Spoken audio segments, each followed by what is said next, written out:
Good morning students. आज हम लोग कहानी पढ़ेंगे लाख की चूड़ियाँ पार्ट 3। आधुनिक युग में सारे काम मशीनों से किए जाते हैं। आजकल हर काम मशीनों के द्वारा किया जाता है। क्यों? क्योंकि उसमें समय कम लगता है, जल्दी होता है।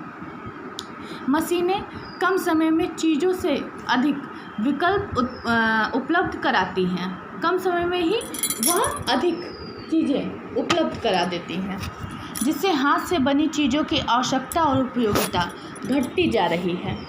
इस कहानी में यही बताया गया है कि कैसे मशीन की बनी कांच की चूड़ियाँ लाख की चूड़ियों की जगह ले चुकी है। उसे बनाने वाला हुनरमंद कारीगर बदलू गरीबी में दिन बिता रहा है, लेकिन फिर भी उसे अपनी कला से प्रेम है। आइए हम लोग कहानी की शुरुआत करते हैं कि कैसे बदलू गरीबी में अपना दिन बिता रहा है, जबकि उसके पास हुनर है, लेकिन आधुनिक समय में मशीन के माध्यम से काम हो रहे हैं, इसलिए उसके हुनर की कोई कीमत नहीं है। सारे गांव में बदलू मुझे सबसे अच्छा आदमी लगता था, क्योंकि वह मुझे सुंदर सुंदर लाख की गोलियां बनाकर देता था। मुझे अपने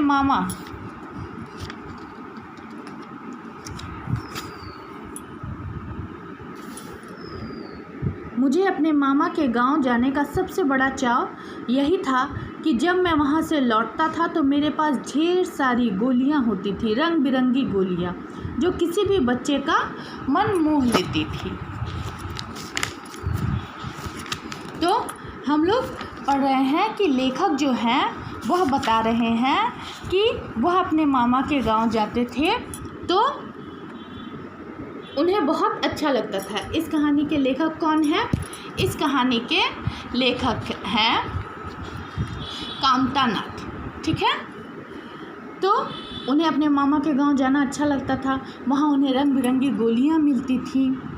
वैसे तो मेरे मामा के गांव के होने के कारण मुझे बदलू मामा कहना चाहिए था, परंतु मैं उसे बदलू मामा ना कहकर बदलू काका कहता था, जैसा कि गांव के सभी बच्चे उसे कहा करते थे। गांव के सभी बच्चे उसे बदलू काका कहते थे, इसीलिए लेखक भी उसे बदलू काका कहते थे, बदलू मामा नहीं कहते थे। बदलू का मकान कुछ ऊंचे पर बना था। मकान के सामने बड़ा सा सहन था, सहन यानी कि आंगन, जिसमें एक पुराना नीम का वृक्ष लगा था। उसी के नीचे बैठकर बदलू अपना काम किया करता था।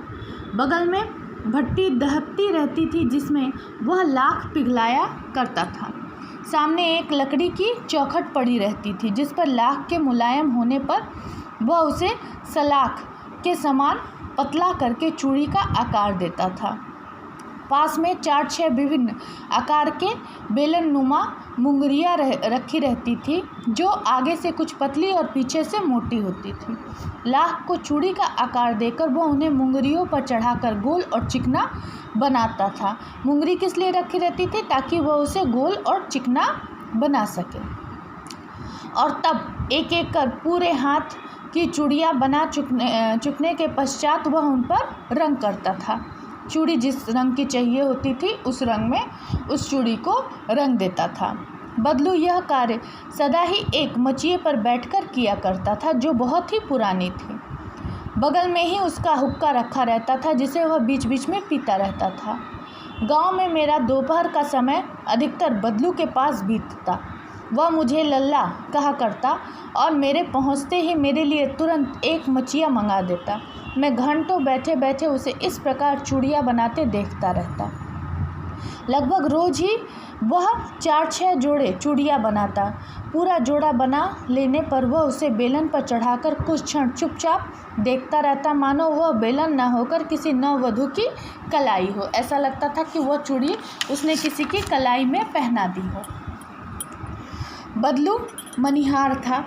चूड़ियाँ बनाना उसका पैतृक पेशा था, और वास्तव में वह बहुत ही सुंदर चूड़ियाँ बनाता था। उसकी बनाई हुई चूड़ियों की खपत भी बहुत थी। उस गांव में तो सभी स्त्रियां उसकी बनाई हुई चूड़ियाँ पहनती थीं। आसपास के गांव के लोग भी उससे चूड़ियाँ लेने जाते थे, परंतु वह कभी भी चूड़ियों को पैसों से बेचता न था। उसका अभी तक वस्तु विनिमय का तरीका था, मतलब वह चूड़ियों के बदले सामान लेता था और लोग अनाज के बदले उससे चूड़ियाँ ले जाते थे। बदलू स्वभाव से बहुत सीधा था। मैंने कभी भी उसे किसी से झगड़ते नहीं देखा। हाँ, शादी विवाह के अवसर पर वह अवश्य जिद पकड़ लेता था। जीवन भर चाहे कोई उससे मुफ्त में चूड़ियाँ ले जाए, परंतु विवाह के अवसर पर वह सारी कसर निकाल लेता था।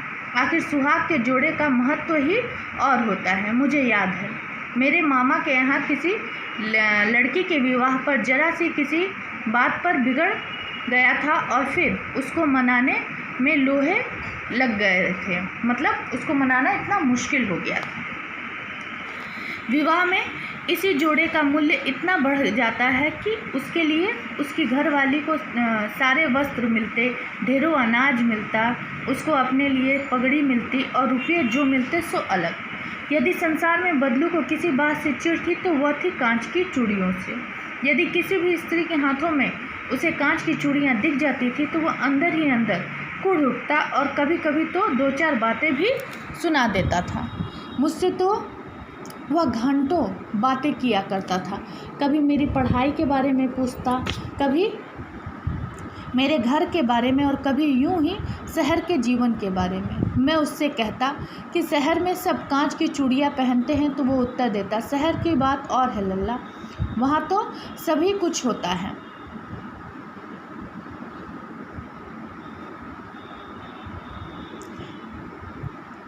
वहाँ तो औरतें अपने मर्दों का हाथ पकड़कर सड़कों पर घूमती भी हैं और फिर उनकी कलाइयाँ नाजुक होती हैं, है ना। लाख की चूड़ियाँ पहने तो मोच ना आ जाए।